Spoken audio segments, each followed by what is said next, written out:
Olá, vamos começar mais uma aula. Hoje será sobre direitos humanos, fundamentos e validades de um projeto político à luz do desenvolvimento. Direitos humanos como projeto político. Por sermos dotados de inesgotável ímpeto criador, estamos permanentemente criando e recriando o mundo e a nós mesmos. Por isso, somos fundamentalmente vocacionados para ser sujeitos e não objetos. Sujeitos dos acontecimentos do nosso tempo, da nossa história e do conhecimento. Os direitos humanos não são um dado, mas um construído. Uma invenção humana em constante processo de construção e reconstrução. Dentre todas as invenções concebidas pelo gênio humano, ao longo do século XX, podemos considerar a Declaração Universal dos Direitos Humanos de 1948 como sendo a mais importante de todas. Constitui-se no primeiro projeto de humanidade. Ela aproveita a herança cultural e histórica legada pelas grandes tradições culturais e religiosas, cristianismo, budismo, confucionismo, islamismo e judaísmo, bem como sintetizar os valores de direitos consagrados na independência dos Estados Unidos, em 1776. E na Revolução Francesa de 1789. E mais, ela alcança uma universalidade antes nunca vista das máximas fundamentais da humanidade. Expressa a riqueza da vida e da experiência histórico-cultural dos diversos povos construída ao longo de milhares de anos. Mas expressa, sobretudo, a grandeza desses diversos povos e suas culturas, que, num dado momento muito dramático de experiência humana, abre mão de um pedaço de sua história para darem início a uma história comum e verdadeiramente humana. Esse princípio acham-se inscritos em todas as grandes tradições culturais e religiosas, bem como nas constituições de cerca de 191 nações, sob a forma de normas incondicionais, mediante as quais orientamos nossas ações nas mais diversas e complexas situações que a vida vai nos apresentando. Eficácia e validade do discurso fundamental em direitos humanos. Em uma sociedade regulada por interesses, privilégios e direitos, em tese, direitos devem prevalecer. Direitos devem prevalecer em razão de sua natureza e pelo processo social e político através do qual são construídos. Existem interesses louváveis e defensáveis, mas que não são direitos. Exemplo: reduzir a criminalidade a partir da eliminação de suspeitos, visto que os indivíduos possuem o direito humano à vida, ou ainda construir uma hidroelétrica ou um shopping center com fundamento na geração de emprego e renda, não pode ser realizado com a destituição de indígenas ou de populações tradicionais de seu território, tendo em vista o direito desse povo às suas terras. Interesses e privilégios não são revestidos de direito, porque não foram criados da mesma forma, nem possuem os mesmos atributos de exigibilidade. Direitos são fundamentados numa noção de horizontalidade e reciprocidade enquanto interesses e privilégios derivam de relações de poder, em regra, assimétricas e unilaterais. Então, aí existe, uma grande diferença entre direitos, e a questão de privilégios, porque o direito é garantido a todos, e privilégios, eles serão um poder unilaterais que só vai ser fornecido a um só lado, e assimétrico significa dizer que são diferentes para as partes. Por que são humanos tais direitos? Por quê? São os direitos humanos. Porque se fundam na noção da dignidade humana, maior que. E o que seria a dignidade humana? Somos os únicos seres que atribuem significado às coisas ao nosso redor. Nós dizemos se elas são boas ou ruins e nos determinados de acordo com cada caso, com base em escolhas ou contingências. Então, declaração de direitos humanos é porque nós atribuímos significado às coisas ao nosso redor, diferentemente de um animal. Um animal, ele não diz que esse local está bom ou que está ruim. Por isso que aí temos aí a declaração humana. Somos passíveis de crises existenciais, paixões, e também somos os únicos seres vivos que matamos sem a necessidade de nos alimentar ou apenas nos defender. Matamos por vingança e somente nós só sentimos isso, por pilhagem, conquista e poder. Infelizmente, o ser humano mata por matar, mata por não ter necessidade, diferente do animal, por exemplo, o leão, ele mata para se alimentar, e o ser humano não, infelizmente. É como a gente vê em dados estatísticos, que o feminicídio cada dia cresce, e não é uma morte por necessidade, mas uma morte por vingança, uma morte por poder, como o próprio diz, uma morte por pilhagem, conquistas, poderes. Infelizmente. Os demais seres vivos da natureza guardam com a natureza uma relação de instinto e sobrevivência, o que não ocorre com o ser humano. Os seres humanos necessitam de condições mínimas que assegurem a todos, respeitadas as suas diferenças, identidades e culturas, dos meios indispensáveis a uma vida digna, trabalho, segurança, educação e saúde. A dignidade humana define o conjunto de essencialidades que nos permitem não sermos menos que humanos. Em outras palavras, fundamentam nosso estatuto de pessoa. Por que razão se respeitam os direitos? O discurso dos direitos é lugar comum à retórica das normas, das políticas públicas e do desenvolvimento. Por quê? Porque as razões são explícitas por fatores de ordem moral, cognitiva e utilitária.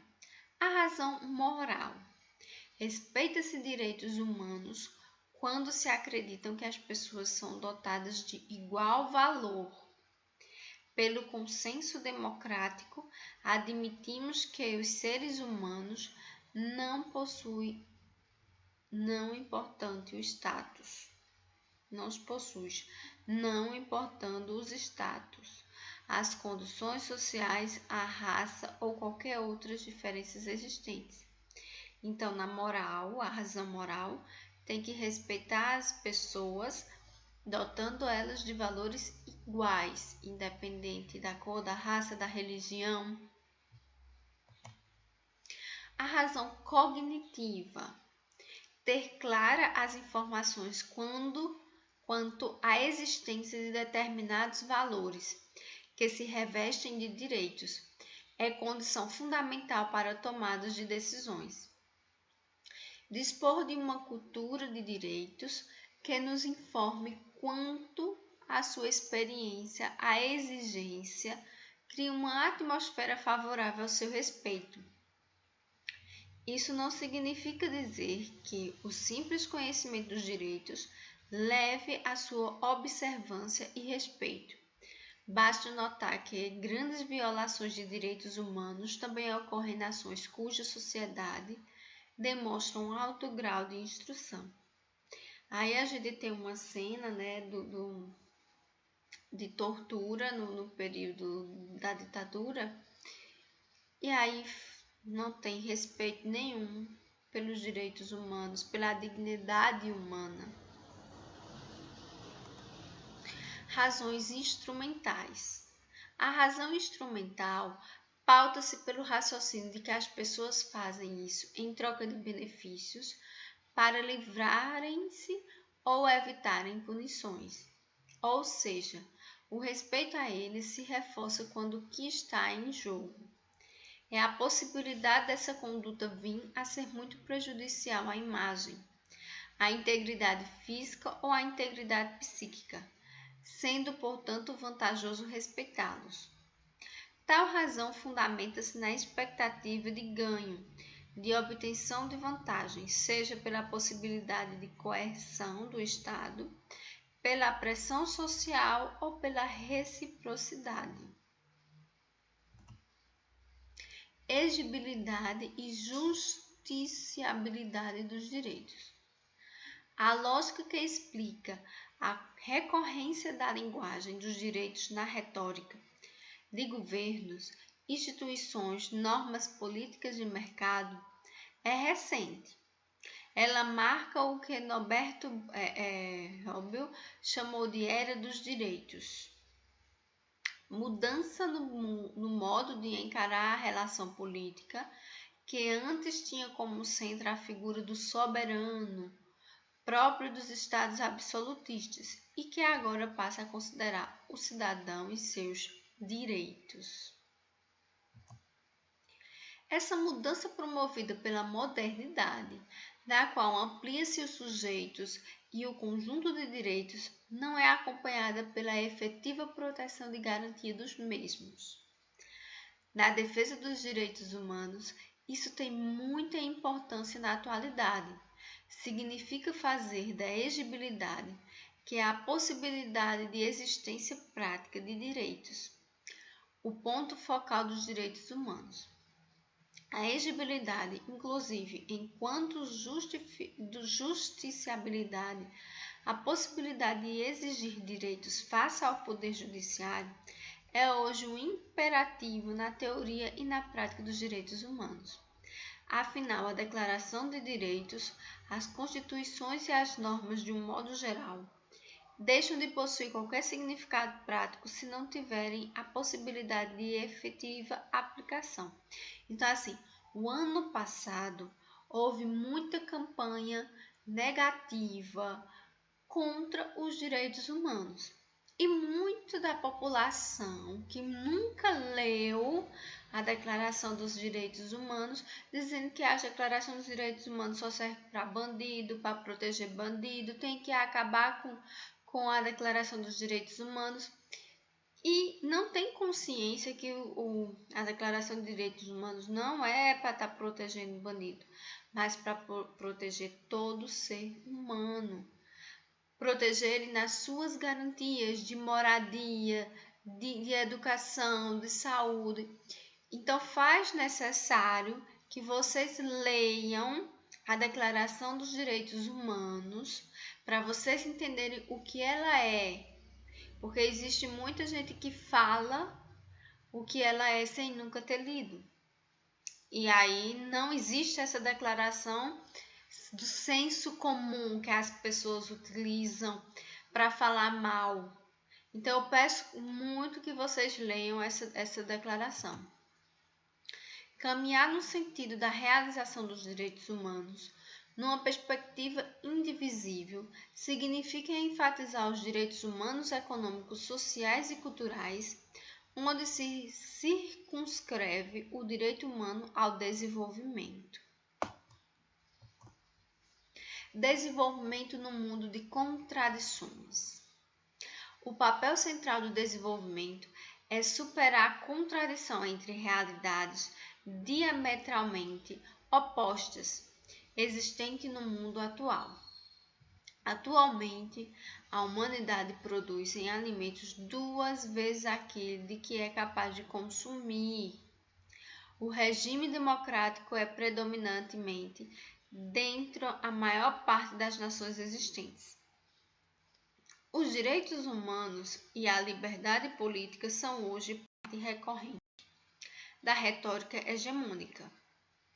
Vivemos, entretanto, em um mundo de privações e opressão extraordinárias, pobreza extrema, fomes coletivas crônicas, violações de liberdades políticas, negligências substantivas à condição dos sujeitos, a homens e mulheres, e ameaças crescentes à sustentabilidade socioambiental, tanto em países ricos como em países pobres.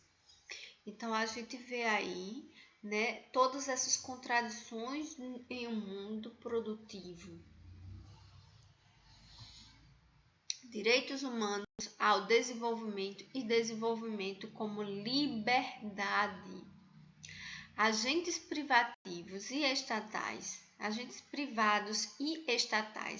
são unânimes em afirmar a importância do desenvolvimento para a eliminação dos flagelados que afligem a maior parte da humanidade. O desenvolvimento que você vê ou ouve tem relação com essa afirmação. Entende-se por desenvolvimento o meio pelo qual assegura a todos os povos, indivíduos, participar do desenvolvimento econômico, social, cultural e político, com ele contribuir e dele desfrutar, no qual todos os direitos humanos e liberdades fundamentais possam ser plenamente realizados. Então, direito humano ao desenvolvimento e um desenvolvimento com liberdade significa dizer que tem um desenvolvimento econômico, social, cultural e político para todos e que deles desfrutem. Ou com esta, desenvolvimento humano é o meio pelo qual as pessoas realizam o que consideram importante para suas vidas. A riqueza constitui instrumentos de realização do tipo de vida que as pessoas valorizam levar, e não como um acúmulo e exclusão. Não quer dizer que você não possa ser rico ou ter riquezas. O que aqui se fala na declaração é que não pode ter o acúmulo e a exclusão, onde uns possam no caso, uma minoria possa ter muito e uma maioria não ter nada, como nessa cena aí. Viver não significa morrer na flor da idade e nem atravessar uma vida de miséria e privações de liberdade. Em suma, desenvolvimento significa remover as principais fontes de privação e liberdade. Pobreza e tirania, carência de oportunidades econômicas, ausência ou negligência dos serviços públicos, intolerância, violência ou interferência excessiva de estados repressivos. Quais os níveis persistentes de desigualdade em relação ao Estado de Direito? Na Constituição de 1988, estão garantidos direitos civis, políticos, econômicos, culturais e ambientais. O Brasil é parte das principais convenções internacionais de direitos humanos. Apesar de estarem formalmente reconhecidos, a lei e o direito desempenham um papel cada vez menor na determinação dos comportamentos sociais e na conduta dos agentes políticos. As desigualdades profundas causam a invisibilidade dos submetidos à pobreza extrema. A denominação dos que ousam desafiar o sistema e a imunidade dos privilegiados. Corrói-se a imparcialidade da lei e compromete as bases dos direitos do Estado de Direito. Resumindo, gente, existe a imunidade ao privilegiado, é como aquela frase bem antiga, só quem é punido e quem vai para a cadeia é preto e pobre. E outra, a corrupção. Aí se vem aí a corrupção que existe muita impunidade, infelizmente ainda, né? Se começou a ter a punição, mas é uma punição ainda lenta, é uma punição branda. Enquanto isso, a população fica em estado de calamidade, né? Por falta de recursos. Só que hoje, não só a política é corrupta, mas os cidadãos são corruptos. A partir do momento que você não tem necessidade de estar solicitando uma cesta básica em decorrência dessa calamidade que estamos vivendo, e você vai para uma fila e pega uma cesta básica sem necessidade, sabendo que aquilo ali vai tirar de uma família que realmente precisa, você está sendo corrupto. Se aquilo que você vê que não é seu e você abstrai para você e faz com que falte para aquela pessoa que realmente necessita, isso é uma corrupção. Então a gente tem que refletir que esses problemas que ocorrem atualmente no mundo e no Brasil especificamente, ocorrem por conta da corrupção das pessoas, não só dos políticos, porque a partir do momento que eu cometo um ato corrupto, eu vou achar normal que meu vizinho cometa um ato corrupto e eu vou achar normal que o político que eu escolher seja corrupto. E tudo isso vai gerar consequências, porque todo ato tem consequências. Dependendo do ato que você comete, terá consequências positivas ou negativas. Então você tem que pensar, você gosta muito também de apontar o dedo para o vizinho e não percebe que você também faz a sua corrupção diária. E aí a gente tem que observar e mudar esses hábitos para uma sociedade melhor e igualitária. Invisibilizados. A pobreza extrema de elevados contingentes de nossa sociedade não desperta a reação moral ou o engajamento social dos mais privilegiados, nem a resposta adequada por parte dos agentes públicos. Tratam-se dos invisibilizados. Eles também se revelam nos altos índices de homicídio, que vitimizam, na sua maioria, a população mais carente, das regiões ou áreas mais pobres, muitas delas controladas pelo crime organizado. Isso sem mencionar as vítimas da própria ação delituosa do Estado. Demonizados. A demonização é caracterizada pelo uso maciço da força por parte do Estado ou pela ação da pistolagem dos grupos de extermínio com a complacência do poder público contra demonizados, suspeitos, criminosos comuns ou movimentos sociais. Seres demonizados não se sentem compelidos a agir de maneira lícita, haja vista o tratamento cruel que lhe é dispensado e a diferença de tratamentos dispensados aos mais privilegiados. Infelizmente, a gente vem com uma cultura, né? O ano passado foi mais explícito essa demonização em relação aos movimentos sociais. E aí se dizia o quê? Quem vai para os movimentos sociais é um delinquente, é um bandido, é um baderneiro. E aí muita gente lutando pelos direitos democráticos, lutando pelo o bem da sociedade. E aí se inverte, né? Inverte esses valores, onde essa pessoa é considerada uma pessoa que não faz bem à sociedade, enquanto a repressão seja algo do bem. Quando se tem os movimentos sociais em relação aos professores, que a polícia age de forma brutal, feito ocorreu nos anos anteriores, em que professores foram agredidos pela polícia, baleados.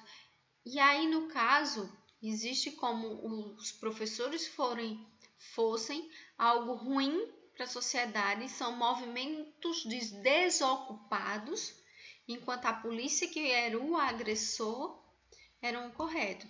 E aí a gente vê que não é bem assim.